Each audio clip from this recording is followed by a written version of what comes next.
Listen up, sports fans. Your favorite sportsbook, BetUS.com, is back for our 28th year of NFL action. With the industry's biggest sign-up bonus of up to 200%, BetUS offers our members the opportunity to cash in on all your favorite sports, including NFL, NBA, MLB, and more. We've also got hundreds of new casino games, including the coolest new European slots, and our live dealers are waiting for you at the table. Sign up at BetUS.com today to get into the action. BetUS, where the game begins.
What is going on, everybody? What is going on? Episode 64 is in the building of the Darion Hopkins Show. I don't know what the hell. Hope Mac is not dying over there. But I'm trying to, brother. I'm trying to, man. I ain't smoked all damn day. Been busy all day.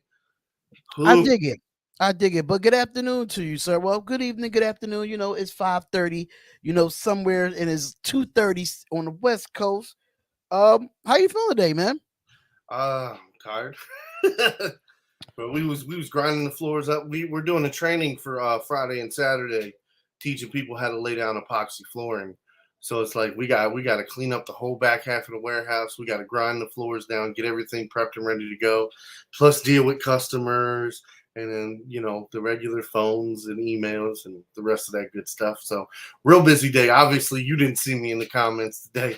Like I didn't, and that's why I didn't really bother it much, because I woke up to some just not disturbing news, but some BS. Thank you, YouTube, for demonetizing the Darion Hopkins Sports Show due to reused content. So I had to make a video and appeal that, showing that I don't have any reused content on here. I showed them my editing process. I showed them everything that I do behind the scenes on why you shouldn't do this. And before I even had co-hosts, I was in my 4th episode of the Darion Hopkins Sports Show. My 4th episode, because mind you, I revamped this whole channel. Revamped it at 1,400 subscribers. Revamped it, changed the name, changed everything about it. Got into the 4th episode and they dinged me for the same thing. 4 episodes in. This is my problem with YouTube. You have all these guys, all these YouTubers that makes thousands and thousands of, have thousands and millions of subscribers that reuse content so much. So hold on. So Mr. Beast was just talking about this, where he's now taking all of his content and putting it in every language. So what does that mean? So it's all the same content. It's the same content over and over and over, just in a different language. Like, I mean, I get it. It helps people. And it but at the same time, you're playing the same thing. So I don't get how it's okay for somebody like Mr. Beast to do it and not you. And the whole thing is you're not even changing the language. We're doing different episodes. Everything is not the same. And it's not. No, that's bugging. And the fact that like this is twice in 6 months they did this to me. When you have millions of subscribers that reuse content. Reuse, meaning that I'm uploading like highlights, or I'm uploading like somebody else's content that's not me. That's completely BS. I've been on YouTube since 2016. My Nothing But Raiders podcast. A little story about that. They used to be called Spotlight Sports Talk until I changed it to a Raiders channel. Not once on that channel I got demonetized. But now I revamped this whole channel and you ding me twice in 6 months. That's why I have it pinned comment up there stating that if you want to follow the Twitch, make sure you do. Because if I get denied, I'm just going to be uploading the clips on here and I'll be live on Twitch. Because it's YouTube is getting to a point where it's like the hardworking people that puts their time in on their channels always get dinged, but little old me, not even at 3,000 subscribers yet, you want to demonetize me. Okay. I just wanted to get that off my chest. Oh, yeah, and I told Twitter, too. I put a whole rant on Twitter. I called them out. I called them out on Facebook as well. I added them and everything because I'm tired of that. I'm already having issues with Facebook. If people say, oh, you should come to Facebook and do it, I'm already having issues on Facebook. Lucky I'm on there because people inbox me stating that, oh, come back to Facebook. That's the only reason why I'm back on Facebook. So it's ridiculous, man. It's just ridiculous. Like like how do you have hundreds of thousands of subscribers and they get paid all this money to be faceless and just steal content and it still be on YouTube? I'm confused. So that's basically what it is. But we got a good show for y'all today. We definitely got a good show for y'all today. I really don't want to say too much. I mean, y'all make sure y'all go check out Bet Us. Bet Us. The link is in the description. Make sure you check out SeatGeek, which this episode is powered by SeatGeek. Use the promo code DHopkins and get $20 off your first purchase. So make sure y'all go to SeatGeek and get all your tickets there, especially if you want to go to preseason games and stuff of that nature. Even some other like MLB games and stuff of that nature. Make sure y'all go to SeatGeek.com. So did you see the topics at all, Mac, just before you got in? Because yes and no. Like just dealing with so much crap at the end of the day. And I get it. So I've been promoting my Twitch all day long. I've been promoting my Twitch all day long to get those followers up. So if God forbid anything happens on this YouTube channel, I can have my Twitch. So hopefully people are seeing it on the community posts and stuff of that nature. But let's go. I'm gonna get straight into it. We're gonna do the final top 10 of the NFL list. Mm-hmm. So get it out the way, and we be done. That was the last topic. About it. That's the last topic you put on that motherfucking list. Yeah, so I'm getting it out the way now. I don't care if it's the last topic. I'm getting out the way now, so we can get into the actual topics that we really, really want to talk about. So the top 10 list was revealed. And I said, what did I say to you on a couple episodes ago? If Patrick Mahomes is number one, is because the reason of him winning the Super Bowl. And that's exactly what happened. Patrick Mahomes is the number one player in the NFL. Number one on this top 100 list. I mean, but see, listen, if I'm making a top 100 list, he's got to be top 3. I'm just, in my opinion, he's got to be. Wait till you hear this list, though, because you can be go ahead. So see all the people that didn't even make the list. So, Patrick Mahomes is number one. Justin Jefferson is number 2. Jalen Hurts is number 3. Nick Bosa is 4. Travis Kelce is 5. That's your top 5. This is the back end of the top 10. Joe Burrow at 6. Tyreek Hill at 7. Josh Allen at 8. Michael Parsons at 9. And Chris Jones at 10. Bro.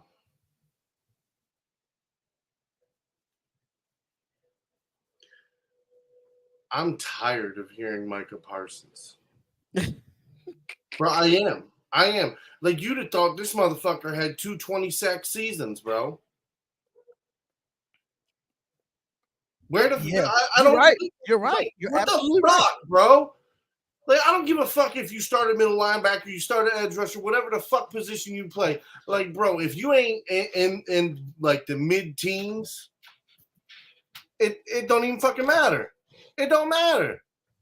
Like, bro, and that's what I'm saying. Like you talking about overpumped as a motherfucker. Like the Cowboys and in general, Josh Allen, fuck out of here. He don't even belong on the motherfucking list, bro. Let alone the goddamn top 10. And I'm sorry, Hurts overrated as a motherfucker on this list too. Like, I get it, boy, he's good, but to have him sitting there and Lamar all the way in the back half of the goddamn list, get the fucking, like, it's crazy. I understand. I understand why you're frustrated. I understand Lamar injury is probably the reason why he's up that far, but he should have been. But you're talking about a guy who ain't. No, hear me out. Let me finish. He ain't done shit in his career, bro. He made the one Super Bowl. So did Joe Burrow. Let me win the fucking Super Bowl. Then you can get in top 10 fucking talks. It don't make no fucking sense, bro. Even Josh Allen didn't win shit in the fucking postseason. It don't make no fucking sense, bro. They go off of previously of last year. What I'm saying to you is this: I feel like Lamar Jackson should be higher. I agree. I think he should be higher to where he's at. But at the same time, who had a better year in 2023? Jalen Hurts did. Sorry to say, it's the truth. Jalen Hurts had a better year than Lamar Jackson. If Lamar Jackson didn't get hurt, then this would be a different conversation. I would say, why Lamar Jackson is not a top 10 player of 2023 if he did not get injured. But the fact that Jalen Hurts had a better statistic year and a better team year, that's why they put him there. Joe Burrow, for me, should have been in top 5. For real. If you want to be honest, that man got to the AFC Championship. I don't know how you put Joe Burrow and Josh Allen 2 slots between each other. It's a big gap between Joe Burrow and Josh Allen. I'm sorry to say. But for Lamar Jackson, he was a little bit too low, and he should have been higher than where he was at. But at the same time, I don't think Jalen Hurts is good. To me, Jalen Hurts is good where he's at. But I feel like it should have been Jalen Hurts. Reach. That is a goddamn reach. He didn't win the Super Bowl. He didn't win the Super Bowl. He didn't win the Super Bowl, but very good fucking Eagles team. It'd been different. Say he had a team like, you know what I mean, that was good but not great. But you got so many great players on both sides of the ball to help get him to that Super Bowl. And then the excuses that they made when they got there, that's what, and that's what I'm saying. Like, bro, I get that, but if you look statistically wise, he was one of the top 3 quarterbacks in this league, and he was runner up for the MVP behind Patrick Mahomes. That's why they're making that case for him to be number 3. For me, it should have been Jefferson. Jefferson did Patrick Mahomes at 1 and 2. If we want to be honest. Yeah, I mean, again, though, like I said, my whole thing is I don't care where Lamar is. We're past that. I'm just talking about the Hurts. I think Hurts, and like even for the simple fact is it's just like Joe Burrow. Joe Burrow went to a Super Bowl, so you know what I mean. Like I don't understand why he's number 6. He should have been in that top 5 with Jalen Hurts. I'm not arguing that. So that's what I mean. Like it just doesn't make sense. It seems like a reach. I mean, for me, you could have put Hurts at 12. Or 10, you know what I mean? And I don't know about that. After last season, I don't know about that. If we going off just plain off career wise, then yeah. But we going off last year and what he done last year and what that Eagles organization did for him, as far as putting weapons around him. So, I can't be mad at Hurts being at 3. I can't be mad at that. I mean, like I said, I for me, my opinion, that's a reach. Hey, I mean, I agree. I agree with you. I mean, I understand how you feel, but I feel like Hurts had a better year than Allen. He had a better year in Burrow, but Burrow should have been a top 5 quarterback on this list. Him being at number 6, I'm sorry. Let me see what this list say again. Nick Bosa, you're going to put Nick Bosa at 6. And you would put Jalen Hurts and Joe Burrow, or you would have swapped them and put Burrow at 3 and Hurts at 4 and kept Travis Kelce at 5. That's what you could have did. For real. This like, I don't understand how you have Justin Jefferson at 2 after the year that he had. There's no way you put Justin Jefferson at 2 after the year that he had. That's just me. It should have been It should have been Justin Jefferson, Patrick Mahomes, Jalen Hurts, Joe Burrow, and Travis Kelce. That would have been my 5. Nick Bosa would have been 6. And I probably would have got rid of Chris Jones, and I probably would have got rid of Michael Parsons in his top 10. Understand Chris Jones had double-digit sacks last season for the Kansas City Chiefs. I get it. And even putting Josh Jacobs at 12. I mean, Josh Jacobs was at 12. Devontae Adams was at 13, and Max Crosby was at 17.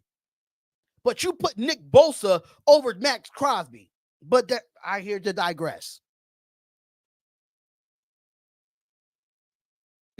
I digress. Michael Parsons is not he's not a top 10 player. He's overrated, bro. He's overrated. I'm sorry.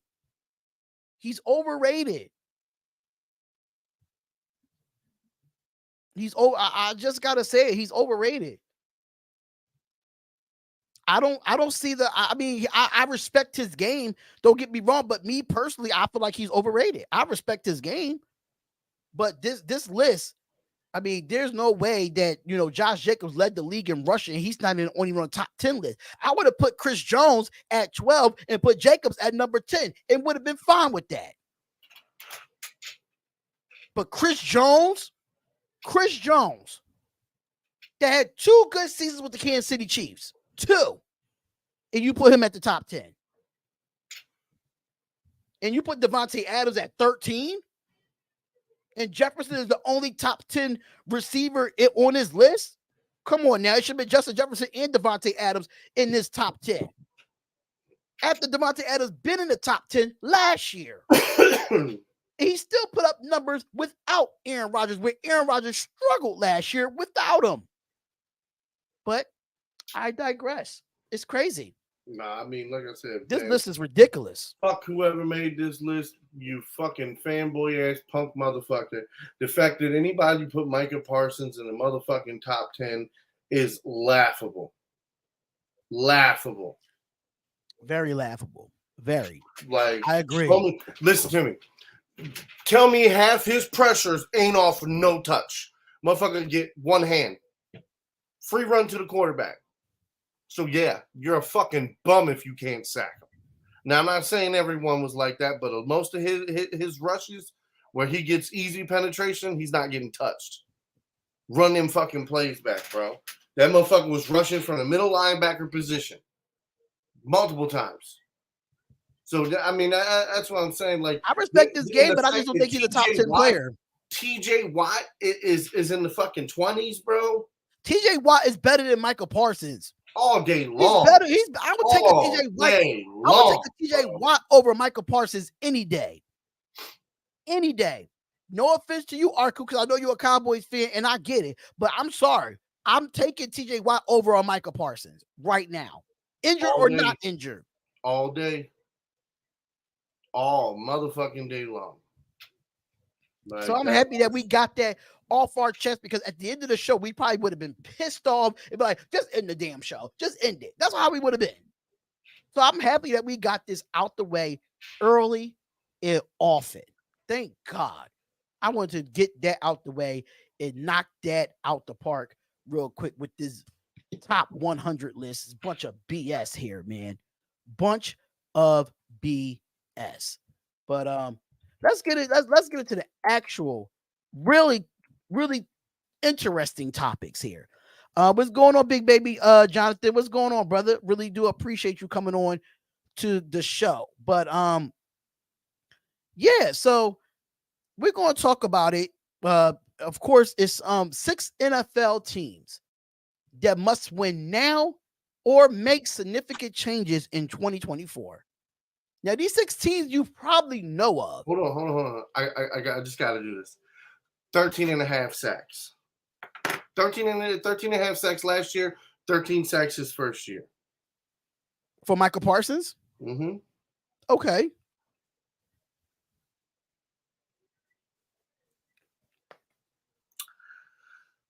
Remember, he was injured. He got injured this year, so 5.5 sacks. All right. 22.5 sacks.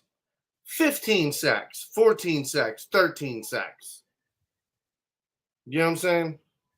Are you talking about TJ or you talking about You're not Michael? even on the same goddamn level. That's all I'm trying to prove. All right. When you're talking about 22.5 sacks, and then every other year is double digits. Yeah.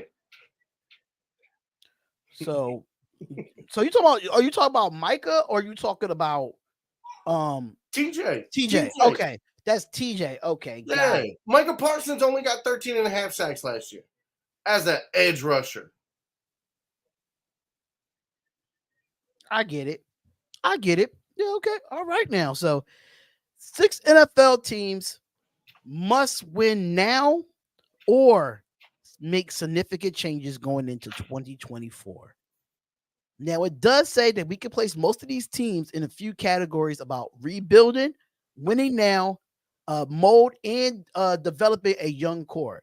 Those classifications help adjust the projections of each team. Now, with that being said, clubs that fall short of high expectations coming into the season that could make major changes in the 2024 NFL season. Now, we all know about the Las Vegas Raiders and blah, blah, blah, blah. We all know that. But the Las Vegas Raiders should be on this win now list, but they're not. They're not on this list. So Bleacher Report highlighted 6 teams that need a playoff berth or a postseason win. Can I guess one? Go ahead, guess one. Can I guess the Browns? The Browns are on that list. The Browns is actually number 1 on this list. I fucking know. The Browns are actually number 1 on this list, and it states that last season the Cleveland Browns went all in with Deshaun Watson despite his 22 pending civil cases of sexual assault and misconduct. During the sessions, the Browns acquired a quarterback from the Houston Texans that signed a 5-year, $230 million contract. Now, General Manager Andrew Berry decision to acquire to sign Watson to a lucrative deal with the circumstances around the signal caller deserves criticism. Now, aside from that, the Browns face pressure because of the way they built their roster over the past year. Mm-hmm. Now, Cleveland added Watson in trading 4-time Pro Bowler wideout they traded for Amari Cooper, and they acquired 3-time Pro Bowler edge rusher Zadarius Smith. By the way, the club has the 4th most cap dollars accumulated to the offensive line and edge rusher Myles Garrett and running back Nick Chubb, who both rank in top 4 at their respective positions in the annual salary according to Spot Track. Now, Cleveland has a veteran roster with multiple Pro Bowls and all Pro Bowl players on both sides of the ball. Clearly, they in win now mode with the head coach Kevin Stefanski, who won a fewer games than the year before, leading the club to the playoffs in 2020. If the Browns failed to clinch the playoff berth, Barry could get the boot, and he may find a new head coach to make the team with the established veterans over the hump. Okay, now hold on. I'm in the comments here. Let me discuss the comments real quick. I do not hate the Browns. Okay, I'm gonna tell you this. I hate the Pittsburgh Steelers. I fucking despise the Bengals. All right, I dislike the Browns. Okay, but here's my whole thing. I love the history of our game. And without the Browns, there's no Ravens. So I am appreciative of that. Now, a lot of Cleveland fans hate me for saying shit like that. But for me, it's, again, if they didn't refuse to build a new stadium, we would have never got a new team. So thank you to them. But no. My first hatred is the Steelers. That's our number 1 rivalry. Then, like I said, them Cincinnati fucking Bengals, I fucking hate them. They've like Dalton kicked their ass so many fucking times, and now they got goddamn Burrow. So it's always going to be a fucking tooth and nail fight with them cocksuckers. But yeah, that's how it lies. The Browns are I just like them because they're in my division. But you know what? On an underdog theme, like, dude, I love them. I wish to God they would win just one fucking Super Bowl for their fan base. Look, dude, when I play franchise on Madden, I usually play one of 3 teams. I either play as the Ravens, I play as the Browns, or I play as Detroit Lions. Because either way, I'm getting Super Bowls for somebody. And speaking of the next team, Detroit Lions is right on his list, right behind the Cleveland Browns. So I'm not gonna say too much about it, but their core. See, I like what he's done. Dan Campbell, like, dude, the average guy on that team is what, 23, 24? Yeah. So the whole thing is like he's got it built, and he's going to continue to build it where, dude, in it could be this year, it could be next year, it could be the year after, but he's going to get to the playoffs and really fucking contend. And they're going to have such good talent all through the levels of the football team. It's going to be scary. And they say if the Lions tumble back to sub 500 territory, oh, come on, don't do this to me. Now, I hate when they do this. But it does say that if they tumble back the last 500 territory, general manager Brad Holmes and coach Dan Campbell, who won 37% of his games as the team lead skipper, who could lose their jobs, perhaps the Lions look to replace Jared Goff next year in a potential quarterback-rich draft class. Now, I don't think he will lose his job after a sub 500 territory. Ain't it like his third year going in, if I'm not mistaken? Yeah. Last year was his second year. This will be his third year.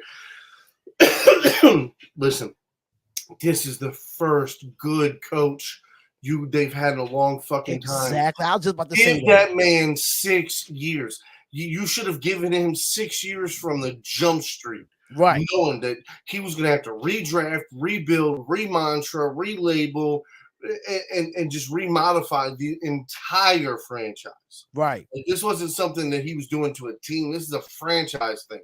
I don't give a fuck what you say. If I literally, when I was playing football, if I would have got a call from the Detroit Lions, I'd have been like, man, it's going to be a long motherfucking season. Yup. Like, it's just going to be a long, hard fucking season.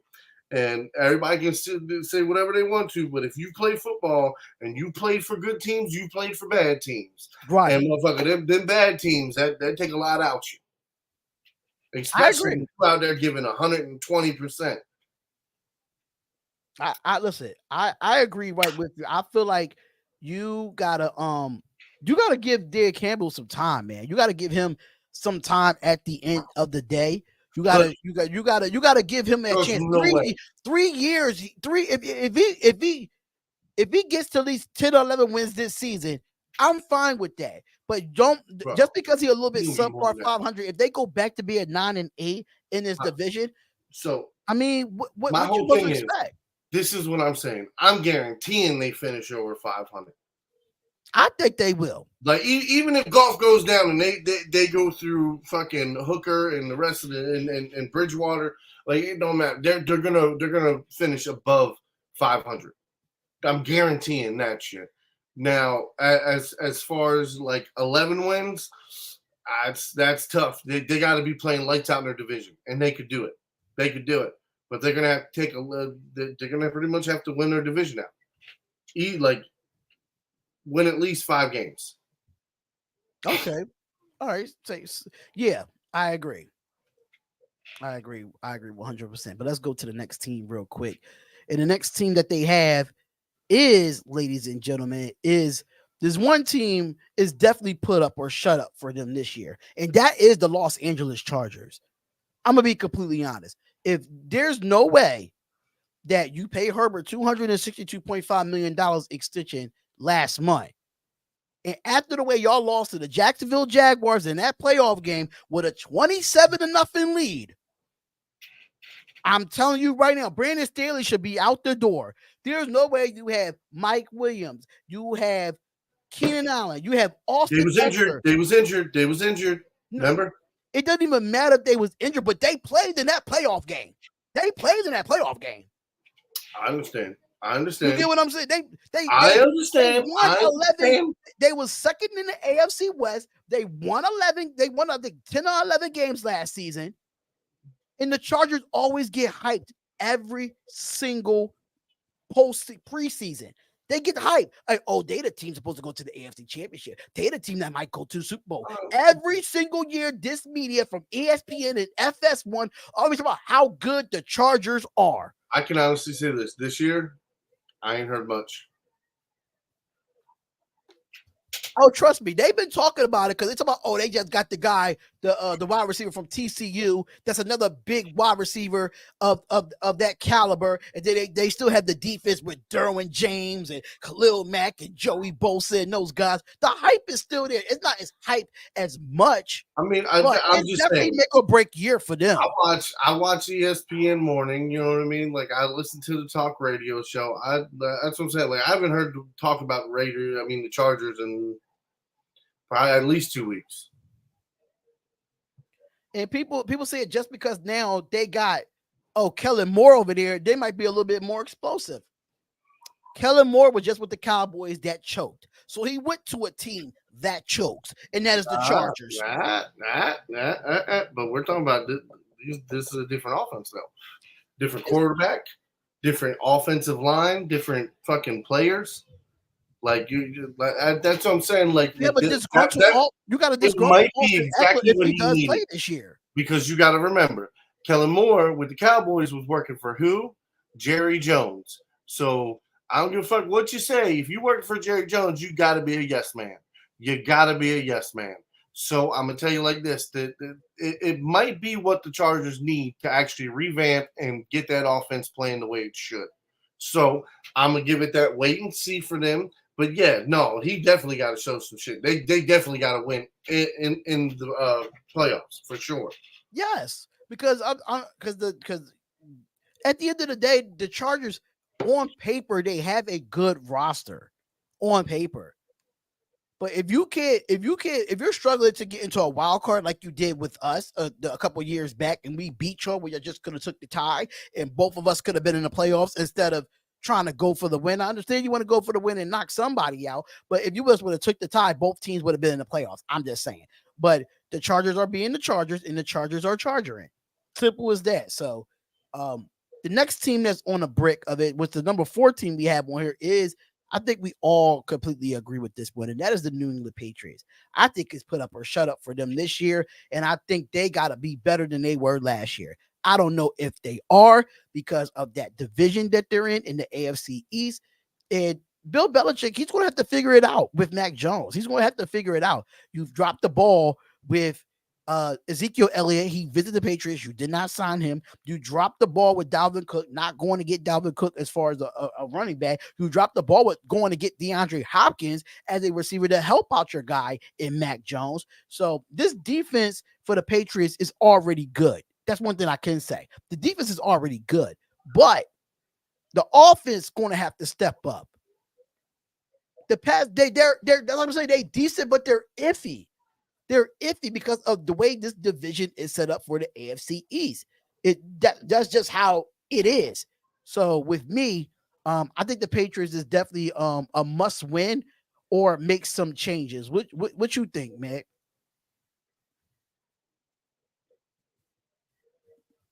Hold on a second. I got a customer speaking to me in Spanish. I'm sitting here translating it. Oh no, fine. I'm gonna just go through the list, and the Todd Bowles of the Tampa Bay Buccaneers is on this list. Absolutely, he's on this list. Has to be, because now you took over a team that no longer has Tom Brady, and just to let y'all know, Baker Mayfield will be getting the start in preseason in week 1, but Kyle Trask will get the week and get the start in week 2. They're very iffy about who's going to be the quarterback in Tampa Bay. They're very iffy about that. So when it comes down to Todd Bowles, he's going to have to figure out, who's going to be my quarterback by week 1? And having no consistency at quarterback, that could be very, very dangerous. Very dangerous for a Tampa Bay Buccaneers team that has a weak NFC South division with Carolina, Atlanta, and New Orleans. So for me, he's 34-50 as a record, going 2-1 as the interim head coach for the Miami Dolphins back in the day. He was 24-40 with the New York Jets, 8-9 with the Tampa Bay Buccaneers with the 2022 term. In 5 years as a full-time head coach, he has 1 winning season. 1. So it's put up or shut up for this Tampa Bay Buccaneers. I love their defense. I think their defense is stout. I think they have all the weapons in the world. The quarterback position is what the issue is going to be for the Tampa Bay Buccaneers. So and they surrender the 5th most passing touchdowns that was ranked 26th in the defensive red zone scoring percentage for the Tampa Bay Buccaneers. But Todd Bowles, I think he could turn that around. I still think they have a good defense, but I think they could turn that around. And last but not least, if we're gonna get into him, we will get into this team about what Ron Rivera said, and that is the Washington Commanders. The Washington Commanders, yeah, they must win this year. They must figure it out this year. Sorry to tell you, they have to figure it out because the Washington Commanders have yet to finish a season with a winning record under Ron Rivera. That's one. Number two, in fairness, I mean, he is 61 years old, but Washington won the NFC East title in 2020 and had a 7-9 record in a poor division at that time. Since his arrival, the Commanders have hovered around the 500 to as mediocre team without any offensive identity. Now, with the offense with Ron Rivera and hire Eric Bieniemy to elevate this offense, I think that was a great hire. In my opinion, I think that was an awesome hire. In my opinion, but the Washington Commanders, they got to win this year. They can't be no 7-9. They got to win at least 9 or 10 games. They're gonna have to. You got a Terry McLaurin that you wasting time with, and Rivera told reporters that he has expressed a little concern with Eric Bieniemy's style, which we'll get into that topic as well.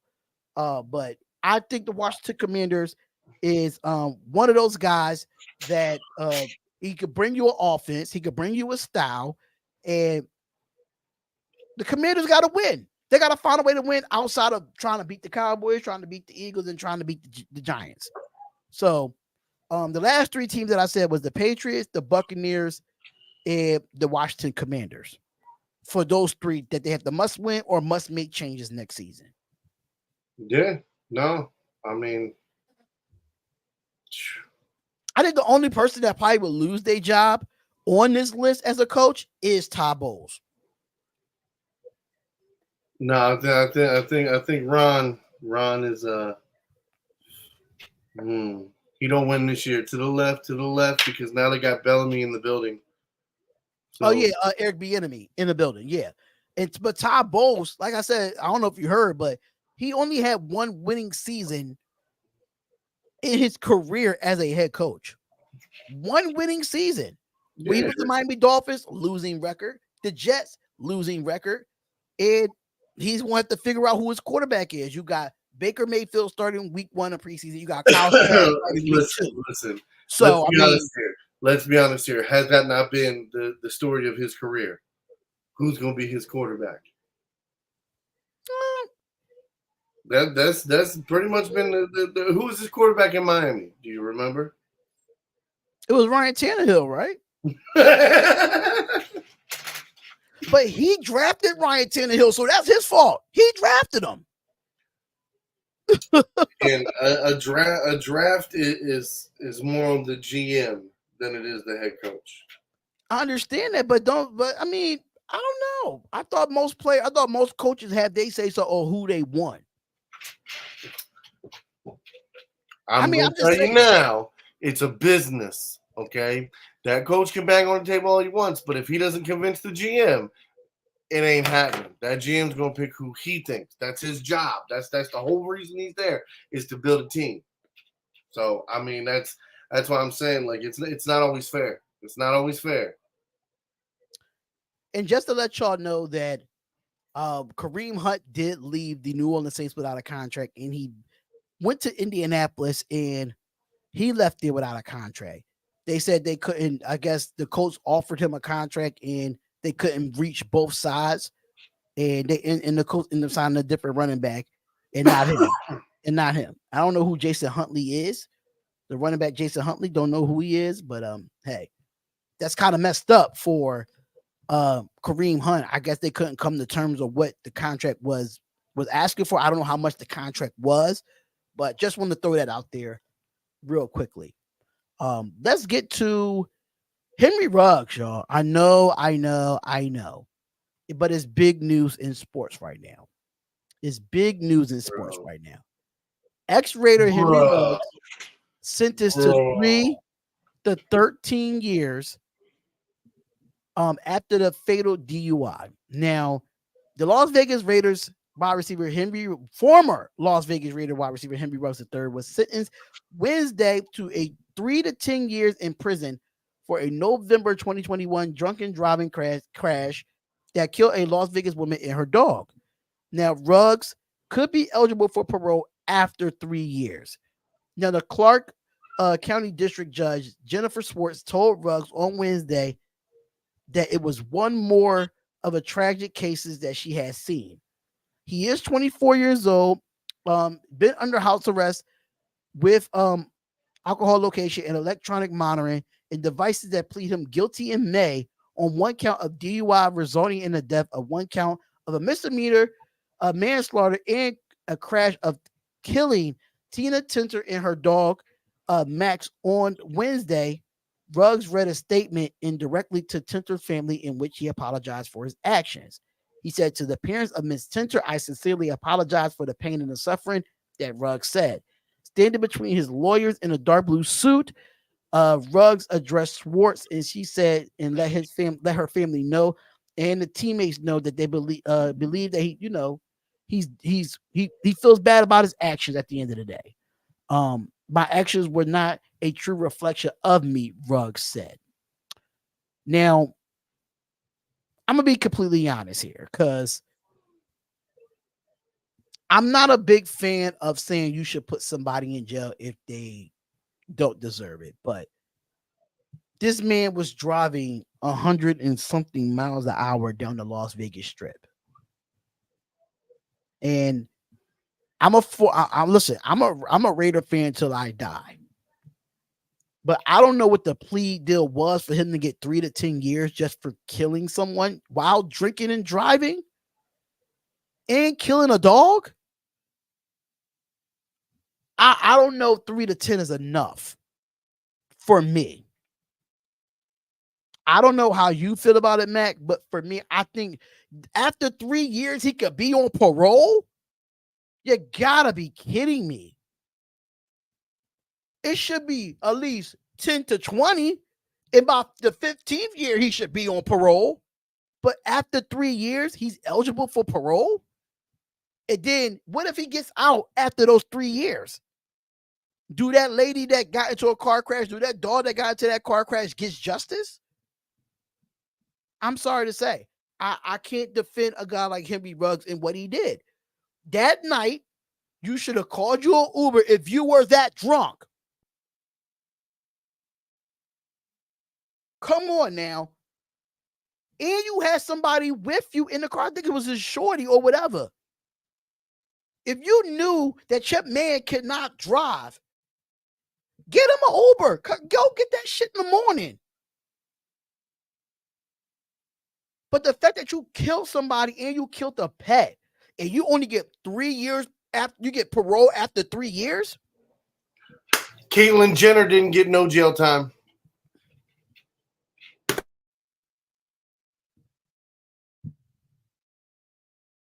I just don't get it. As that is, but Family Guy has made umpteen jokes. South Park made umpteen jokes about it, just to try to push it, just to try to make people bring it. Yep, Caitlyn Jenner ran over a lady, killed her, and just paid off the family to hush up. Spent no jail time, no charges, no nothing.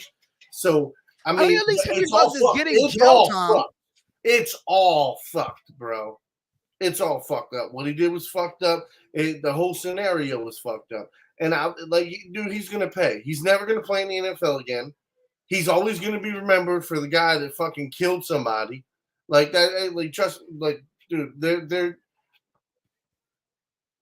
It's the whole thing is. But is that true though? Because the NFL has been really iffy with me when it comes to a situation like this. Because even another former Raider, Damon Arnett, was charged with stealing $10K and having gun charges against him, but he went to go visit the Cowboys to get back in the NFL. So listen. I got it. Do you know who Broderick Washington is? Sounds familiar. He's a defensive lineman on the Ravens, and they just signed him to a 3-year, $17.5 million contract with $10 million guaranteed. Oh, you about Broderick Jones? He's the offensive lineman from Georgia, right? No, Broderick Washington. Oh, Broderick Washington. He was a defensive lineman out of Texas Tech. He had 49 tackles. And he's 26. Look, dude, I'm fucking baffled at this point. I don't know, but it's like because dude, it's like, yeah, this year it's not going to mean much. Next year it's not going to mean much, but the last year, that 3rd-year contract is probably going to be worth like $6 million, and we're going to be paying $6 million to a guy who's playing second string. Listen. I mean, it's dude, and for me, for the Ravens, it's just like we just did the same thing with Chuck Clark's bum ass. We extended him. We paid him a bunch of money for an extension, and he didn't even play up to it. We turned around and did the same thing with Tavon Austin. Like, this shit doesn't get like I don't get it, man. I don't get it. I don't get it. With certain guys, like, I'm sorry. If you have not played starting time in the NFL, like, bro, it's the same thing. Like, how is he making more than most of the running backs that have been in the league for a couple of years? You know what I'm saying? That tells you how they value him. That's all. No, but I mean, for me, it's just like, bro, why are you valuing this guy? He's done shit. I get it. But Anthony Price said that Ruggs will get a chance to play football again, not in the NFL, but XFL or USFL. I don't even think he will go to the XFL. I don't think he'll go to the USFL. The USFL is the lowest of the lowest. Matter of fact, put him in an arena league. So nobody knows who he is. Put him in an arena league. But I don't want him to play football again. You know why I don't want him to play football again? Because he took somebody's life for no apparent reason. And you don't deserve to play the game of football from taking somebody's life. Simple as that. You don't deserve to be the celebrity that you are, degeners, for killing somebody and trying to hush them up with money. 3 years after you get 3 years after parole. I'm sorry, that is not enough. That is not justice. I hope they deny him of that parole after 3 years. I hope they do. Let him do the full 10. So I'll say this. Like, if he learns, he becomes, you know what I mean? Like, he tries to become something and find himself and truly be a man, I could see it. But that's going to take a lot of work and dedication. And I think that's why, like, absolute best case scenario, okay, he might, but more than likely he won't. Like I said, if he doesn't become exponentially, like, grade A human, and they're going to give him the opportunity to do so. But again, it's the whole simple fact is, you know, what are you going to do now? What are you going to do now? Are you going to sit in a cell and just be like, whatever? But I mean, at the same time, let's be real though. I mean, he's more than likely not going to go to general population. He's going to go to some place that's nice and secluded, and he's going to be okay.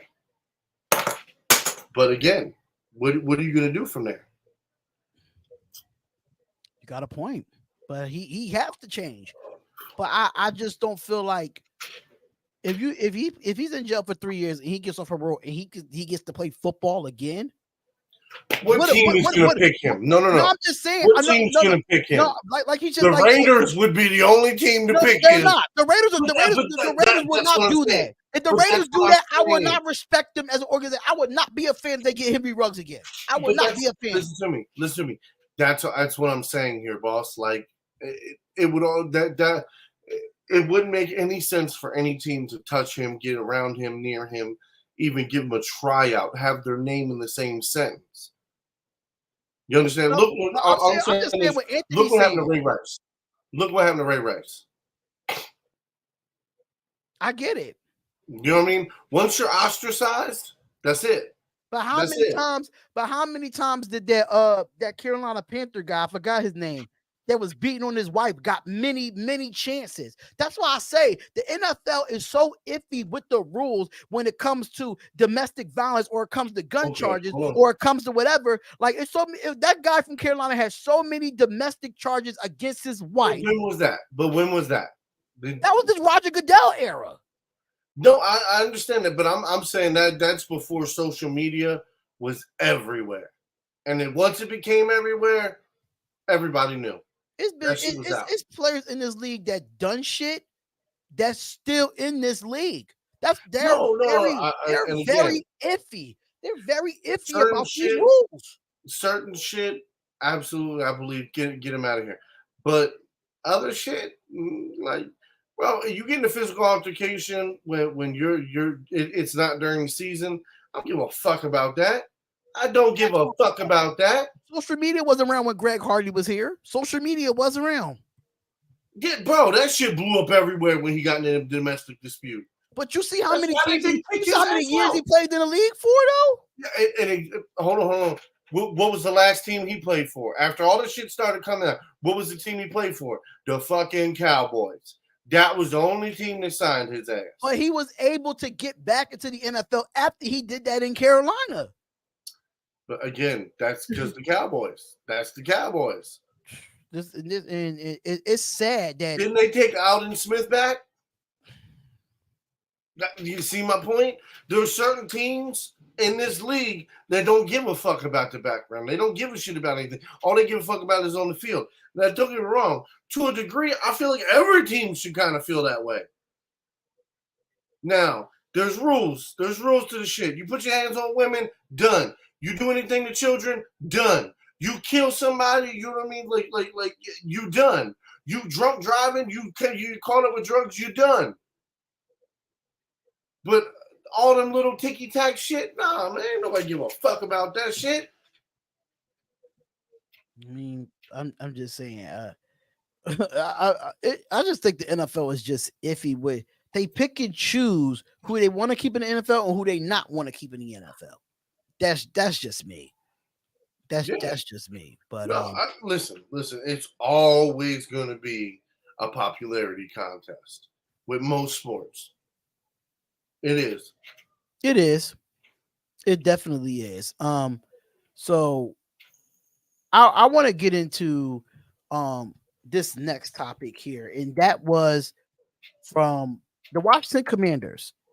They talked about the comments that Coach Rivera told about Eric Bieniemy, and he said that he put his foot in his own mouth, talk about the intensity comment about what he said. So the Washington Commanders head coach Ron Rivera suggested Wednesday that he regretted his public comments about him saying about some players expressing concerns over offensive coordinator Eric Bieniemy's coaching style.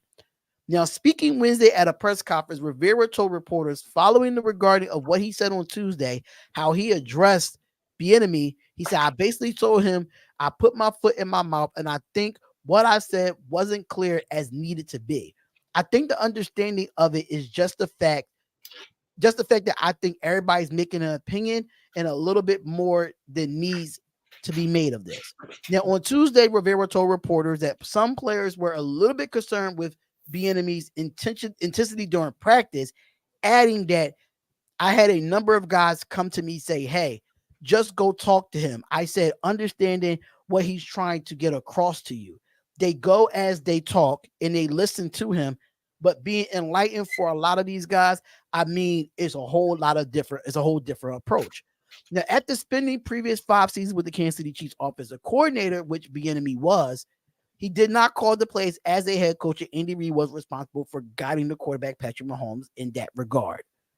Now, if you are an NFL player, number one, how do you have an issue about Coach Bieniemy's style of coaching? How? You are an NFL player that makes millions of money, and you do not like this man coaching style that won 2 Super Bowls with the Kansas City Chiefs? That same coaching style is coming from a championship pedigree? Oh, because the Commanders is not used to winning. Exactly. They're not used to winning. You're really going to tell your head coach, just go talk to our offensive coordinator because I have concerns about his coaching style because it's too much intensity. Yeah. Get the fuck out of here, man. Listen. You trap more flies with honey. You trap more flies with honey, buddy. Listen to me. I'm just telling you, especially as an offensive lineman, the guys I played with, the guys that went on to play in college that I still know today, 2 of the 3, soft. Brian McKinney, soft. Like, you don't have to be a tough guy to play football and be good at it. You don't. And a lot of guys, they don't like screaming and barking in their ear. If anything, that makes them fuck up more. That makes them more uneven and nervous. But some guys you can't coach like that, bro. I don't think he's yelling. I think he said that he probably want more intensity from his players. For me, I'm not a person that yells. But if I'm passionate, I'm not a person that yells as a coach, but if I'm passionate, I'm giving you my 110%. I want to see 100% intensity. I want to see that you really want to play this game. But what makes me mad about this is that you had to go run to your head coach to say, go talk to him. That's Pop Warner shit. That's Pop Warner shit. You are a grown-ass man. Why you can't go to your coach man to man? That's my issue with it. If you have a problem with your offensive coordinator, you address your offensive coordinator. You don't just go to your head coach. I mean, they could have said something to Bellamy or Bellamy. What I don't know. I can't never pronounce his last name. Bieniemy. There you go. But I mean, they could have said something to him, and he could have just ignored the shit out of him. Just keep going. You know what I mean? Like, I've seen it. I've had coaches do it to me before. Like, bro, we've been out here running for 3 hours. All of us are over fucking 280 pounds, bro. You know what I mean? Like, we're not wide receivers. You want them motherfuckers to run for 3 hours. That's fine. But we got to take water breaks. The word that gets me is intensity.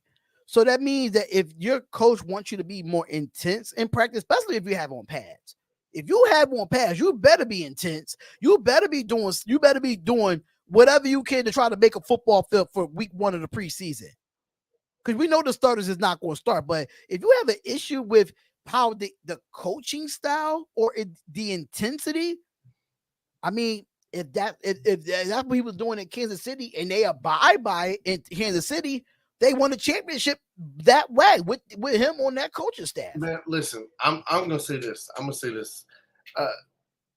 Eric didn't have the arm length that he has here that he did in Kansas City. Let's be honest here. Andy Reid ran that ship. Andy Reid was a controller at every aspect in some form. You know what I mean? Tell me I'm wrong, because I'm not. You're not wrong, but one thing I say about Andy Reid. Here's what I'm saying is, so for him, you know what I mean? My man might be trying to put that stronghold on this motherfucking team. Like, look, this is my team now. We're going to run this shit exactly how I want to run it. I've been running it like this for years. I know what I'm doing, and now I'm the motherfucking leader. And that intensity can sometimes be just a little too much. Again, we're not even playing in the preseason yet. This is training camp. Like, I get it. You're trying to get the cream to rise to the top, baby. Separate that shit. Like, I get it. But again, if most of the guys are saying something, then it's a problem. If it's 1 or 2 guys, then I say they're soft. I'm gonna say this, that we go move on to the next topic, and I just feel like at the end of the day, Andy Reid ran his practices, he ran that team, but he let his coaches coach too. That's the one thing we liked about Andy Reid. He let his coaches coach, and I think Eric Bieniemy was the same way in Kansas City that he is now. Only reason why it might be a little bit more now because you gave him that assistant head coaching job outside of him being just an offensive coordinator. Yeah, no, for sure. And that's why I'm saying, like, bro, Riviera ain't about to tell him to stop. Riviera don't let him do his thing. And that's why I said, like, if you're talking majority of the players on the offense, then there might be a little hiccup they need to fix. Okay, they need to drink some water. They need to calm that shit down just a little bit, and then ramp it back up. But again, if we're talking 1 or 2 players, then that's some soft shit. That's some softy shit. Well, we just got to see if if it applies on the football field. So we will definitely probably see the Commanders on another side, or see that sideline and see what Eric Bieniemy is going to do. But let's talk about your Ravens a little bit. And your new acquisition, running back Melvin Gordon, has something to say, saying that the running backs were kind of screwed. Now, Baltimore Ravens running back Melvin Gordon did become the latest veteran running back to voice his displeasure over the position of not getting paid like others in the NFL. And this is what he had to say. We're kind of screwed, and I feel like for the next couple of years, he feel like that for the next couple of years that the running backs are screwed. Gordon said on Tuesday, alluding to the fact that the CBA runs through 2030. So the only thing we could just do is just stack it and just ball out. Gordon is a 2-time Pro Bowler and signed a 1-year, $1.165 million contract with the Ravens just before the start of training camp. He's battling for a roster spot with his deal, tied for 19th on the Ravens in terms of base salary, and it includes no guarantee money. Now, I feel what he's saying, but hey, what's going on? What's going on, Michaela? What's going on, love? What's up? But I feel what he's saying, but I kind of have to. Melvin Gordon, you've been screwed. I'm sorry to say, bro. You've been screwed. Your career has been done for a couple of years now. Man, my man ain't hit 1,000 yards but one time in his motherfucking career. So, I mean, his first 2 years in Denver, he got 900. Last season, in 2022 when he played, he had 318 yards on 90 attempts. On 90, listen to me. To break that down, okay? That's 3.5 yards. That's getting to the line of scrimmage and flopping forward. That's it. That's what that is. The 3.5 yards. Okay, my man got 2 touchdowns. 2 touchdowns off a 90. Not okay. Let me explain this to you. All right. Listen to me. The year before, okay, with 203. Okay, rushing attempts. This motherfucker got 918 and 8 touchdowns. Okay, with half, like a little less than half. You tell my man couldn't even get half the yards, even close to half the yards, and you want to sit here and talk about running backs getting paid? It's your ass that's bringing down the contract shit. Retire. Be done. Them knees are hurting, aching. Let it go. I don't understand why this man is just sitting here. I understand that you have your thoughts about the displeasure of the running backs. I get it. You signed a contract. But come on, bro, 1.165, and you have not done nothing, and you're battling for a roster spot. You have no say so, Melvin Gordon, to say anything about the displeasure of running backs. Not at all. So, Melvin Gordon, the numbers don't lie, bro, when it comes to your stats. Even when you was with the Chargers, your best years was with the Chargers. They gave you that money, and then when you got that money, you did what you're supposed to do, and then they released you. Bro, then Denver released you. He's only got 10 touchdowns twice in his career. You know what, bro, It's just laughable. Like, he was a good running back at one point, but now you really don't have no say so. I understand this would have came from Dalvin Cook or Zeke Elliott or Josh Jacobs or Kareem Hunt. I would have respected it if it was coming from them. Okay, and just because I have to,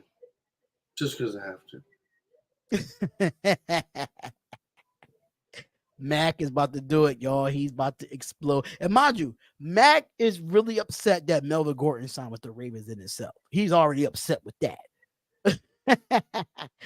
Do you care about touchdowns more than yards?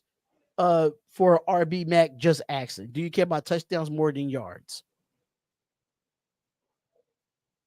So Mac is probably looking up something. No, okay. So yards are huge because yards essentially that's that running back moving that ball. You understand? Right. The touchdowns means that running back finished.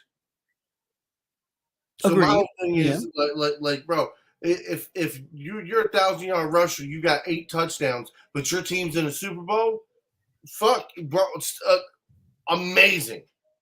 But if you got 1,000 rushing yards, 8 touchdowns, and your team ain't playing even in a playoff game, bro, that's sad. Victory, I agree with you there. The only issue with Gordon is the fact that he fumbles and he gets injured. Other than that, he's good. He used to be good. His years he with the San Diego Chargers, not LA, the San Diego Chargers, that was his best years. Once he got released from the Chargers, it was a slippery slope down there. He was having fumble issues with the Chargers. I don't think he benefits anything to Baltimore, to me. I mean, and the fact that we already have an injured Gus Edwards, they already have an injured J.K. Dobbins, and you bring in an injury-prone Melvin Gordon, like, I don't know what the Ravens is doing there in that aspect. So I'm Le'Veon Bell. Le'Veon Bell is who I'm going to use. Okay. In 2020, he was with the Kansas City Chiefs. 63 attempts with 254 yards and 2 touchdowns, averaging 4 yards a carry. I mean, that's he's essentially there. Which means, so if that was last year, that was 2022 for Melvin Gordon. So then it's the same thing with Le'Veon Bell. Le'Veon Bell didn't have he bounced from the Baltimore Ravens to the Tampa Bay. He had fucking 39 carries for 100 yards and 2 touchdowns. I'm just telling you, like we all know Le'Veon Bell's career went to shits after he had that holdout with Pittsburgh, and then he went to the Jets and never got back to his form of style of running when he left Pittsburgh. Oh, and that's what I'm saying though. After once he left them, like once the Denver shit was over, 2022, that was it. That was it. I just feel like I'm sorry. Like for me to believe that he's gonna come back and he's gonna sniff anywhere near 900 yards, or he could, and that's 3 of his best years ever playing. 2017. Those are the only 3 years he got over 900 yards. For me, I don't think it's a bad assessment, and I'm gonna tell you why. Because stats don't lie. Let's go to his Charger years. He had only 1,000-yard season, and that was in 2017. And he almost had 1,000 yards in 2016. Almost had 1,000 yards in 2016. But then once he got released from the Chargers, he had 2 good years with the Broncos. He had 986 and 918. He had 9 touchdowns and 8 touchdowns. Mm-hmm. Then he had 90 attempts for 318 yards in 2022. Understand that he got hurt, but his best years was 2016, 2017, 2020, and 2021. So he's been in the league 1, 2, 3, 4, 5, 6, 7, 8. 4 out of the 8 years he had good seasons. 4 out of the 8. I don't think he has anything to say about running backs being displaced because he's been paid. He never been underpaid until now. So I don't know what he's talking about when it comes to running backs getting underpaid. He don't have nothing to say about that. If he's not a Josh Jacobs, Ezekiel Elliott, a Dalvin Cook, or a Kareem Hunt, he can't say shit. Nick Chubb. He's not even in the top 5 running backs right now. He's not even a top 10 running back right now in the league. So why can't he can't say nothing about being displaced or getting underpaid when he got paid. Let's look at Melvin Gordon's contract when he was with the Chargers. Let's look at that. Man got paid. And he had a holdout in 2019. And he got paid. I mean, let me say this man he accepted $44 million when he got his extension. 44 mil. That's what I'm saying. It was his good years in San Diego. So at the end of the day, he's not a starter in this league anymore. You tell me, I can name 10 running backs that he can't start over. I can name 10 of them. I can name 5 right now. He's not starting over CMC. He's not starting over Jacobs. He's not starting over Chubb. He's not starting over Cook. He's not starting over Kareem Hunt. He's not even starting over Austin Eckler right now. Do I have to keep going? I mean, like I said, for me, I think it's funny that he would say something. I mean, don't get it twisted. Don't get it twisted. If there was a team that could pick up Melvin Gordon and get his career back on track, it's us. But the simple fact is, like, you see the stats, you see how his career has gone, and it's a stretch. And like you said, don't get me wrong, on the Ravens ain't got no fucking running backs. Like, we ain't got no real running backs. Like, we got Gus Edwards and J.K. Dobbins. You know what I'm saying? Right, that's actually healthy. I don't know. I don't even know if we still got Justice Hill. But I mean, that's the whole thing. Like, we don't have no big name running backs. We haven't had a big name running back in a while. Says Mark Ingram, if I'm not mistaken, right? Yeah, he was like the last. He was a top 5, like top 10, top 5 pick for y'all, right? Top 10 pick. We didn't pick him. The Saints picked him.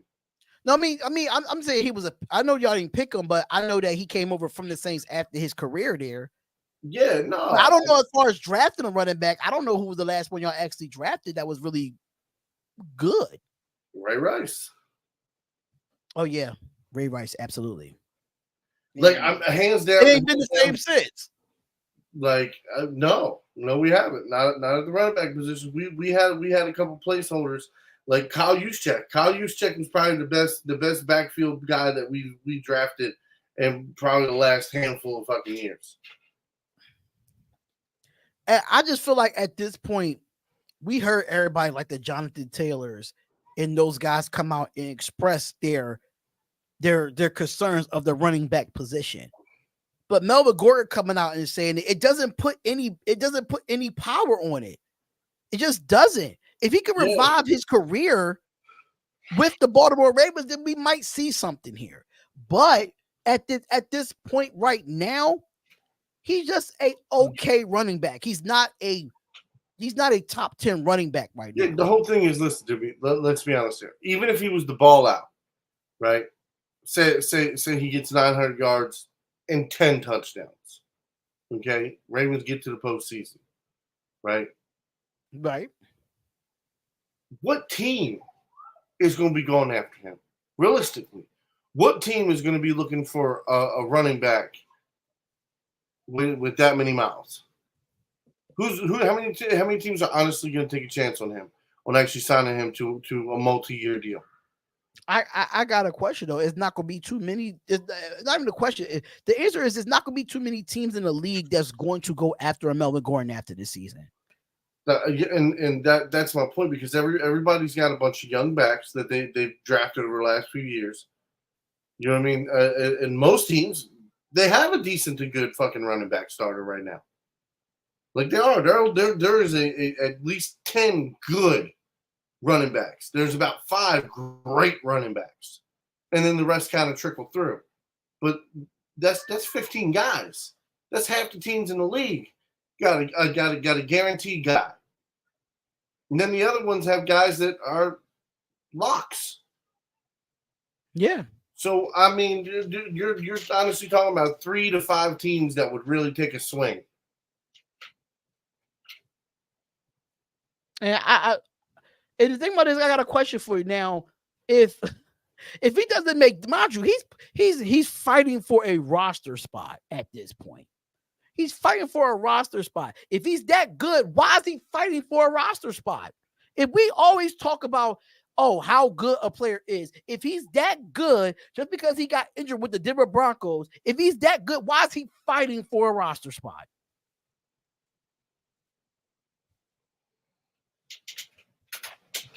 Where people in the chat, where do you rank Melvin Gordon as your top running backs in the league? I would love to know. Because he's not top 15. No, he's somewhere top in top. He's around top 50. I'd say about top 30. Top see, 30? I don't even know if I put him that high. There's a lot of good running back, dude. That's what I'm saying. Like, bro, I'm sorry. Listen. I'm gonna put a young guy that put up 300-400 yards last year, and there's quite a few of them guys, young guys that put up that as a second and third fiddle. But people in this chat is making it saying, yes, he's serviceable. Don't get me wrong, but we're not going to sit here and argue with we're not going to argue about a Melvin Gordon who has not really. He had 1,000-yard season in his whole career. 1,000. 1,000 season in 8 seasons, bro. I think there's a misconception. The main reason we keep pulling up his stats and we keep talking shit is just because the simple fact is he's talking shit about the running back's pay. So that's how we're talking shit. Like, bro, to first be able to talk about that shit, you got to be one of the better running backs. We're disproving all that by talking about it. Exactly. That's all we're talking about. We're talking about the fact that he says something about the running backs are screwed. But Melvin Gordon got paid when he was one of the best backs in the league. When he was with the Chargers, he got paid. Yeah, no, and yeah, he held out 1 year. But they ended up giving him that contract anyway. And he still accepted less. No, he accepted more than he said. He accepted more. The Chargers found ways to get him that contract. So it's even though that he held out for like 2 to 3 preseason games, he's still able to get a contract done and get mad money guaranteed. But as of lately, in the last 3 to 4 years, Melvin Gordon's been playing under the most he ever 6-7 million at the most.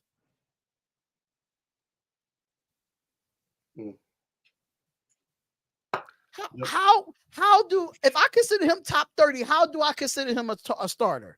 Just because you're a top 30 running back doesn't mean you start. That don't mean shit. That's why I said I maybe put him in the 50s. Top 50. I'd put him in the 50s.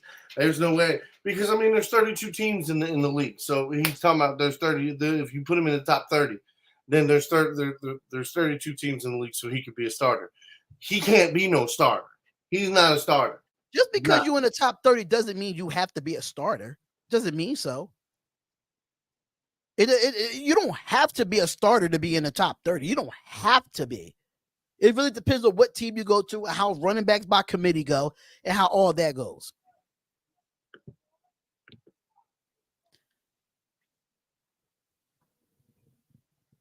I mean, you say he has every right to complain. I think as of right now, the way his career going, he doesn't. I mean, everybody entitled to their own opinion. You say he does, I say he don't. Moving forward. I just think it's laughable for a guy that's getting paid $1.165 million in battling for a roster spot to say anything. That's just me.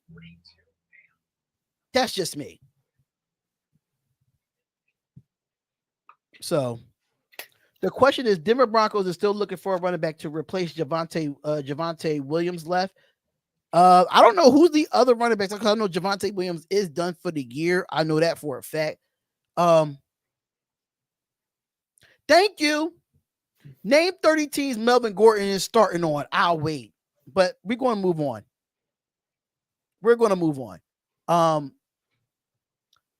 Let's go into a little bit of basketball. Real quick. I don't know if you saw lately, Mac. I don't know if you've frozen up or not. And I think you are. I think Mac is frozen. There you go. I found them. There you go. I was like, where Waldo? So I know. But Josh Hart signs a 4-year, $81 million contract extension with the Knicks. Now, they finalizing this $81 million contract, according to his agent and a few other people of CAA Sports told ESPN today. Now, the sides are working on both filing the details, which is happening today, to be fully complete. Now, Josh Hart will continue his participation in the Team USA on his way to the FIBA World Cup, what is going on with Hart's deal. He'll become eligible to sign it on Thursday, and he will deliver a total of $94 million through the 2027 and 2028 season. The $81 million is the maximum that Hart can sign for his 140% off of his $12.96 million contract in 2023 and 2024. He will receive $18.1 million in 2024 and 2025 season. Once Hart picked up his 12.9 player option from this past year in June, the Knicks were able to use their full mid-level exception from free agency, which landed his Villanova teammate Dante DiVincenzo to a 4-year deal. What is your quick thoughts on Josh Hart getting 4 years, $81 million, and it could be up to $94 million? Was it worth it for the Knicks to go deal? I mean, if he's actually going to be a big part of the future, hell yeah. And I like Josh Hart. I think he's tough. And he played very well in the playoffs. I like the way Josh Hart plays, even though that he gets moved around a lot. I even liked him when he got drafted. I think he got drafted to the Lakers, if I'm not mistaken. He got drafted to the Lakers, and they traded him to New Orleans. And I think he went to another team, if I'm not mistaken. But last year with the Knicks, I mean, he only averaged 10.2 points a game. He had 7 rebounds, 3 assists, a few steals. He shot 58.6 from the field and 51.9% from the 3 in 25 games that he played. He played with the Lakers, Pelicans, and Trailblazers. So I think he got traded from the Trailblazers to the Knicks within that year. So he did play 51 games for the Trailblazers this past year as well. After being, even though he got traded to the Knicks, he was averaging 9.5 points a game. He was shooting 50%. His 3-point percentage definitely got better when he went to the Knicks, because on the Trailblazers, he was only shooting 30% from the 3-point line. It moved up to 51.9% when he got traded to the Knicks. Had more rebounds as the Trailblazer, had more assists as a Trailblazer, but I think this is a pretty good move for the Knicks to do, to keep their core around. The only person I feel like the Knicks need to get rid of is Julius Randle at this point. All right, so hold on, because I gotta answer this comment. So Vic, you said that you want to raise and talk about raise with your job. So you get a new job, right? You sign the paperwork, you agree to do that job, right? You get there, right? People start talking to you about the job. Oh man, how you liking it? Man, I need a raise, man. I need more money, man. We getting underpaid over here. Like, you just signed a contract with the Baltimore Ravens. You're going to get up and you're going to start talking about you getting underpaid. Well, why did you sign that contract? And that's the same thing I tell everybody I know. If you're applying for a job and they say, okay, we're going to hire you. Here's your offer sheet. You're allowed to counteroffer. You're allowed to ask for more money before you sign that deal. And that's the whole point of the rib. That's the negotiation part. So if you agree to take that $1 million, then, bro, that's what you agreed to. Don't get up on the podium and start wham, boo-hoo, we need more money, then you should have held out. You should have got more money. If not, then like that tells you what you're worth. Now, some of the running backs, absolutely. But what we're saying is, for somebody in such a low stature of the game right now, like stats wise, he's not there to say it. Like, that's what I'm saying. You start a new job and all of a sudden you want to say, oh, hey, I need to be making this much money. I'm being underpaid. What do you think they're going to do? They're going to fire your ass, right? So he's got the luxury of being in NFL that they're not just going to fire him because he said some outlandish shit. That's okay. It's cool. We're going to let that ride a little bit. Just don't do it. You know what I mean? Don't go no crazy no more. And that's the benefit of being in the NFL and certain things like that. But yeah, no, as far as like, come on, man, that's just common sense. You don't start somewhere brand new and then start complaining. That's a fact. And that's why I said those same 5 names that a lot of running backs that's in free agency have a right to say something because they have produced on a consistent basis as a starting running back. So for Melvin Gordon to come in to get that type of contract, if you feel like you're worth more than $1.165 million, why did you take the offer in the first place? If you felt like you was worth more than that, you should know your worth. No matter if you're in an NFL place or you're in a workplace, you know your worth at the end of the day. It's been a few jobs I've turned down because I know my worth, because I have experience for a long time making good money, and I'm not settling for $14 an hour if I'm coming from a $20 hour job. You feel what I'm saying? You gotta know your worth at the end of the day. And that, like, listen, again, Vic, I'm not talking about running backs yet. I get it. So the running backs need to go out there and put their foot down and yeah. I get it. But at the same time, like, bro, you just signed up to be a second string running back. You haven't done shit in years. Like, you're not exactly the person that should be like trying to be the voice of it, especially here on the Ravens where you just signed the contract. Like, you realize, like, he's more of a camp body backup guy in case J.K. Dobbins isn't healthy and something happens to Gus Edwards. Like, Gus Edwards is our starter right now. J.K. might be starting by the regular season, but again, if J.K.'s not healthy, then Gus Edwards is getting those carries. Melvin Gordon's not getting those carries. But I understand that I'm not going to settle for less because I know what I did. I've been very productive on a consistent basis. That's not what Melvin Gordon's situation. He has not been productive on a consistent basis. I'm sorry to say. He lost his starting gig to a few of the running backs in Denver, even though he had 900 yards. But he lost his starting spot a few times. Lost his starting spot. One thing about me, if I'm going to a job and I know that a new person that's coming in, I know I'm going to have to outwork them because they're coming for my spot. If you're Melvin Gordon, you got to come in and play. He's not guaranteed a spot. He's battling for a roster spot. Battling. For sure. Because we got 2 undrafted running backs on the roster too. Let's not get that twisted. It ain't like we got a bare cupboard. All we're saying is that you just need to stay in a $1.165 million place at this point. You have a lane, stay in your lane. If you have a lane, stay in your lane. If you're in the fucking fast lane, Jack, then it is you. You are him. Talk that shit. Push it. But if you ain't in that lane, bro, stay in your lane. Yeah, that's all we're saying is that Melvin Gordon needs to stay in his lane because he's been paid big money in his league. He's been paid big money in his league before he got this contract that he got.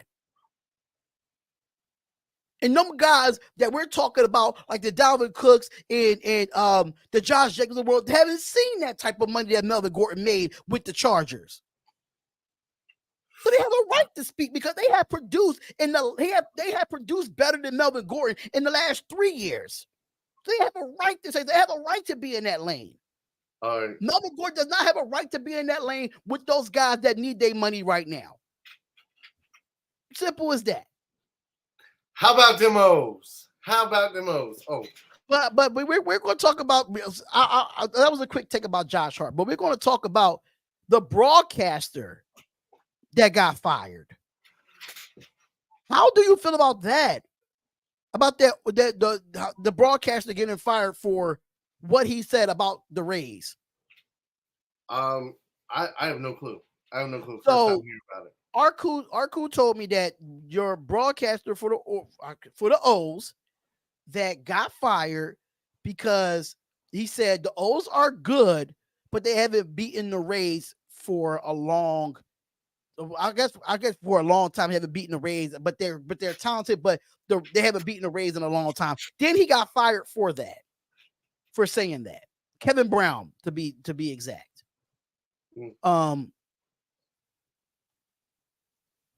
Damn, that sucks. Let me see. I'm gonna just ignore Vic 3 because at the end of the day, production. I'm gonna just shut up on that. I'm gonna just shut up. Yeah, and he's worthy of that $1.165 million. He's worthy of that because he has not done shit in the last 3 years. But another story for another time. But another story. Going into go talk about it. Go ahead, take the floor, man. Because I know your O's been doing the thing. They are the AL best right now, and everybody thought the Yankees was going to be good. Everybody thought the Yankees was going to be great, but the Yankees is not as great. But talk your shit, man. Talk your shit about your O's, man. Talk your shit, man. 70 motherfucking wins. 70. 0. Listen, with only 43 losses, baby. Talk about it. Break it down for us. Let them know why they the best in the AL. Let them know why they the best in the AL. Honestly, because we've got the deepest roster. We got the deepest roster. Now, our bullpens might not be that stocked, but we do got one of the best closers. So, if we, and the whole thing is we haven't even got Means back, right? If we get John Means back and he's playing up to form, like, bro, that means he can pitch every 4 days. We get to the playoffs, he wind up pitching twice in a series if needed. Look, he talking. Hold on. The Rangers are. I don't want to hear shit about the Rangers. Them motherfuckers. Every time I bet on them, they goddamn lose me money. So when they win, when it counts, that's when I'm worried about the fucking Texans. Arku, you started something, brother. You know how many parlays they fucked over mine? Every time I throw them in one of my parlays, like, yeah, this should be a guaranteed win. They fucking lose. Like, god damn. Bring it on, Rangers versus O's in the ALCS. That's what he calling it. He calling it. Hey, look. I'm trying to make it to the World Series, baby. I'm trying to make it to the World Series. Because then, look, and then just think, next year we get Jackson Holiday up, and we can go get another starting pitcher. Yo, fuck everybody, fuck. We gonna run this shit for probably the next 3 to 5 years, bro. So my question to you about your O's, right, bro? Let me do an extra question. Is the rebuild done? The rebuild done? Bro, listen to me. When I tell you, the one thing that we do is we farm well. We farm very well. And the fact that all we've been doing is farming, drafting guys, putting them through the system, like we continue to do it. And what you do is you every 3 to 4 years, you sign your main guys, and you trade a couple to get a couple pieces you need, and that's it. You just keep farming, and that's what we're going to keep doing. I mean, it only makes sense now. Now we got key pieces at every position. Like the fact that we have guys that can play shortstop, outfield, and first base. We got guys who play third base, shortstop, second base, and outfield. You know what I'm saying? Like the versatility of all of our guys. You know what I'm saying? Like when you're talking about a guy that has all five tools in baseball. Okay, we've got 6 of them, and one of them ain't even in the major leagues right now, and that's Holiday. And that those are just our top names. Those are just our top names. Let alone some of the other guys in our farm systems who are killing it, who's going to wind up being called up in the next 2 years. So again, I'm ecstatic. I called this shit. I'm so happy I called this shit that it's everything to me. 8 fucking wins away, baby. And we will surpass what nobody thought we could. 90% of the analysts said there was no way the Orioles were going to win 78 games or more.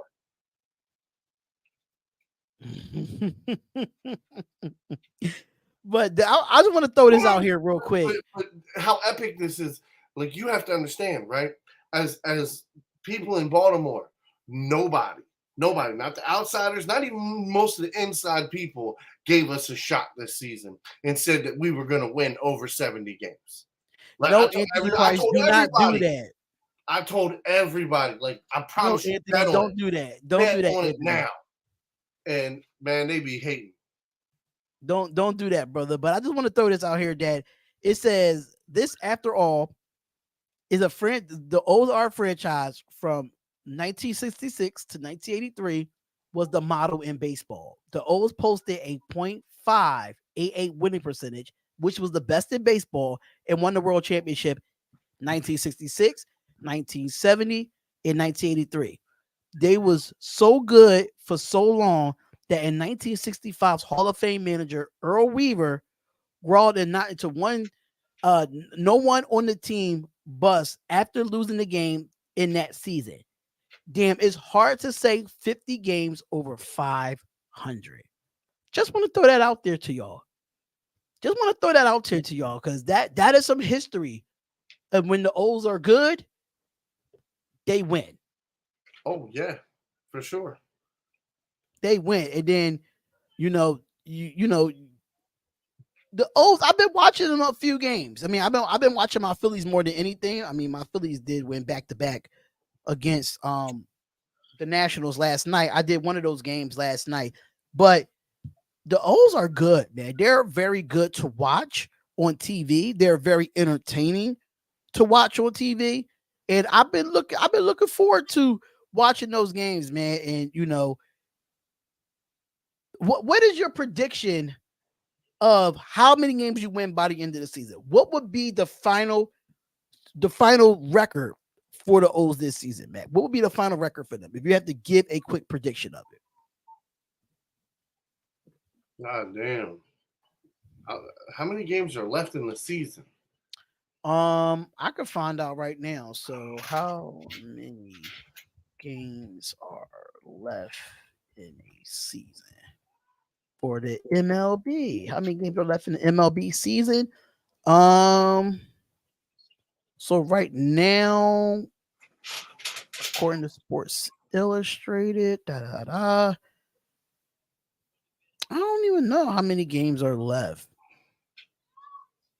Oh, are they breaking it down that way? Oh, heck no. Not breaking it down that way, but I mean, I don't know. I know it's 162 overall. Yeah, hold on. I know it's 162 overall, but I don't know how many games are left in the season. So the split of a total, it says it split the 162 games down the middle to play 81 against their league and 81 against the other league. But that's not right. How many games are left in the season, y'all? It's less than 50 games, Arku said. It's less than 50 games. So it gotta be like what, like 30 games, like 40 to 30 games left, if I'm not mistaken. 48. Okay, so after tonight's game, there's 48 more for the Warriors. Okay. Oh, I mean, shit, that means 90 plus wins. No, I need not 90 plus. What would be the actual number? I want to know the actual number. 98. 98 wins. 90. I'll say 98 fucking wins. Ooh, 98. Listen, y'all heard it here first, man. Y'all heard it here first. 98 freaking games. And I ain't gonna lie, my Phillies is battling for that. I mean, but I did. I think it was probably like the second week that we did the show, second or third week that we did the show. I predicted that they would win over 88 games or 89 games or 90 games or some shit. I did. I like that's what I'm saying. Like I predicted that a long ass time ago too. So now it's just like, dude, it's all coming to fruition. Like, bro, could you imagine the next 5 years we're in the World Series every single year for the next 5 years? Win, lose, draw, whatever. Like, bro, we have the opportunity to get there. Oh hell yeah! Camden Yards is one of the best parts to play in. Like, I've been a stagehand for I was a stagehand for over 10 years. And as a stagehand, when you set up concerts and you do shows and events in ballparks, you get to play. You get to play around in the ballpark a little bit. All right, Camden Yards is one of the few places, dude, I can hit a homer in. Like me, as a normal person, like the ballpark is very hitter friendly. It's very hitter friendly. I gotta get to one of those games out there, man. I've been to a few baseball games before, but I've been to more of my Phillies than anything. So Look, bro, I do want to travel and go to other baseball stadiums, though. That's something that's on my bucket list that I do want to do. Camden Yards, I'm gonna tell you right now, right? You sit in the upper deck right behind home plate. You can see the whole field, you can see everything, you're in the shade, all beer vendors, hot dog vendors, everybody's coming through there. That's the best place to sit. Well, hey, hopefully we'll come back to this episode and we will actually see. And you said what, 98 wins, right? No, it's not. It's much more than 19 games left. They don't stop playing until like the middle of September. So we'll find out more information about that, but we're actually done with all the topics today, actually. So awesome. We're actually done early and stuff of that nature. But unfortunately, just to let y'all know, hopefully I can get this channel to be monetized again. If not, make sure y'all follow the channel on Twitch, which is at The Hopkins Show, which is pinned in the comments. So make sure y'all go check the Twitch page out, because if YouTube does not let me be monetized again for the third time in the year, I'm leaving. I'm just gonna be throwing up just clips on this channel. No live streams, no nothing. I'm sorry. I'll be live streaming on Twitch if that happens. I'm guessing you know what I'm doing right now. I have no clue what you're doing. I'm watching those games. But strikeout. See, thank y'all so much for tuning in. We got Flaherty on the mound tonight. Nah, man, like with our pitchers, like they can have really good games and they've had some bad games. Flaherty, if he can keep it in the strike zone and work around that box, like you know what I mean, work around the strike zone, he's pretty good. The problem is when he hangs it, and and we're playing Astros tonight. They fucking that's a good game. Yeah, they came back and beat us last night. It's all right. We can still win. But thank y'all so much for tuning in to another episode. 64 episodes in the book, almost at 70 episodes of the Darion Hopkins Sports Show.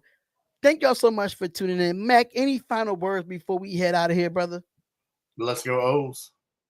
Every time I hear you say O's, I just think you saying hoes. Oh no! How about them O's, baby? The Oreos. Like, bro, I'm telling you right now, the that started in Baltimore. We was doing that a good fucking 4 or 5 years before anybody else started doing that shit in their stadium. Like that was a staple for us. When the White Stripes came out with that shit, I think it was in like 2006. We started doing that shit. And next thing you know, everybody started taking that shit over. Just like only in Baltimore, right? When they sing the national anthem, when it's oh, say, can you see? Man, we scream that up. Everybody does. It's a Baltimore thing, man. It's like you can try to steal that shit, but it ain't the same. say no more, y'all. Thank y'all so much for tuning in. We'll see y'all Friday, same time, same place. We are out of here, and we'll see y'all later, man. I appreciate y'all coming through to the show, having some great, healthy football debates, NBA debates, everything of that nature. Make sure y'all go check out everything when it comes to Twitch, Facebook, Instagram, Twitter, TikTok, all at The Hopkins Show. And I'll keep y'all updated what's going on with the monetization for this channel. We'll give y'all the updates about that. But thank y'all so much, man, tuning in to another episode of the Darion Hopkins Sports Show. Peace, love, and blessings, and we out.